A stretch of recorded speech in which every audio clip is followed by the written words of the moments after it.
People have a basic inability to put themselves in other people's shoes. It's just true. I think the root of this, I saw this stat that something like 50 or 85% of the world like subscribes to this idea of like cause and effect thinking. And you'd be like, wait, what? Cause and effect? That is what everything is. This, then that, this, then that. And maybe that's true. 85% of the world probably thinks that's true.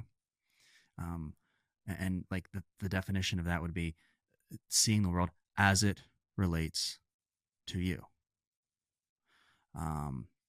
If this happens, then that, without realizing that your experience in the world, I don't know, what does it account for? 0.000000001% of things that have ever happened or ever could happen. But therefore, because of the way that I have lived my life and what I have seen, that's the world through which I'm going to look at, the lens through which I'm going to look at this world.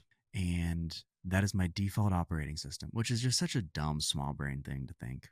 Okay, I don't usually do this, but I saw these comments on YouTube this week on some of these videos that I had. But this guy, like, I posted this video a week or two ago, and it was about, I was just doing the math on, does it make sense to own a car or not?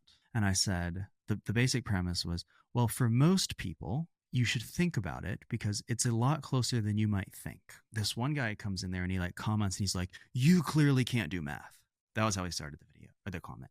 You clearly can't do math. I drive 50 miles a day back and forth from work. I fill up twice a month and all these things. I like saw this and I audibly laughed because he thought my video was for him. Like I made a video about him and he said that I couldn't do math about his situation. I forgot to make the video about him and it cracked me up because it just reminded me of this point that the way that people operate is by looking at the world through literally their own experience, and that is it. That is it. I drive 50 miles a day, therefore you're stupid and can't do math. That's what he said. It was hilarious. But that's how we make decisions on things we don't know anything about. Like, everybody does this. It cracks me up. And then there are so many things that I see that are really good ideas on paper, and then they just end up being the most awful thing in the entire world when you get to the phase of, oh, let's actually implement this. Now, I'm not even going to talk about politics because basically all of it is that. But if I was to go look at like the average HR benefits guide, this one like cracks me up because I was looking at it again this past week and I saw this company, pretty big company, Fortune 500, you probably know it. And they had this benefit in there for a retirement medical savings account. Okay. RMSA. The gist is you put some money in there. Your company will also put some money in there. It stays in this account and you can use it to spend on medical expenses when you're retired. Okay. Here's the kicker. You can't really put that much money in there.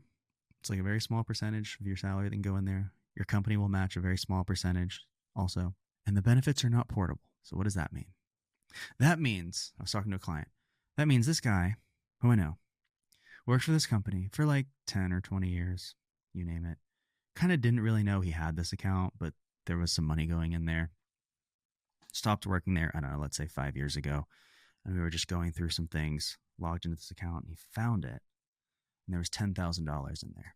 Okay. $10,000 in a retirement medical savings account. And we called up the provider, big brokerage firm with a green logo. And we said, hey guys, I see this $10,000 account. Can we like move it to something else? Maybe another account that he already has that he knows about? And they're like, oh, no, you can't. We don't make the rules. We just administer the plan. And the plan says you worked there, you put money in, now you got to keep it there until you hit age 65, and then you can start spending it. But it's only on a reimbursement basis. You can't actually swipe a debit card and spend this or write a check or just transfer the money out. You have to spend money for a retirement medical expense and then show us a receipt, and then we'll reimburse you your money slowly until you spend it all down. And we hung up and we're like, okay, at least we know the rules of the game now. But I would love to know who, like in some HR corporate office somewhere, decided that, hey, this is a benefit for our employees And this is a great thing that they need to have. Don't mind if, like, somebody works here for 20 years and then they forget about this account and then they have to keep it here. And then 20 years later, they can actually start to reimburse themselves from this one very small account they kind of forgot about. Odds are they won't even spend it all. Don't mind if, like, implementing it is a little bit problematic. This will definitely help us recruit people. And this will be a benefit that they can't get anywhere else. And it's so good they've got to do it. Like, this is what I feel like all of politics is like. But this is actually real life. You actually go and work for these giant corporations, and they'll give you these random ass benefits that nobody even knows they have. And people can't even, like, exercise them effectively. It's mind boggling. It's insane. And we spend so much money on, like, administering these very small plans that people forget they even have.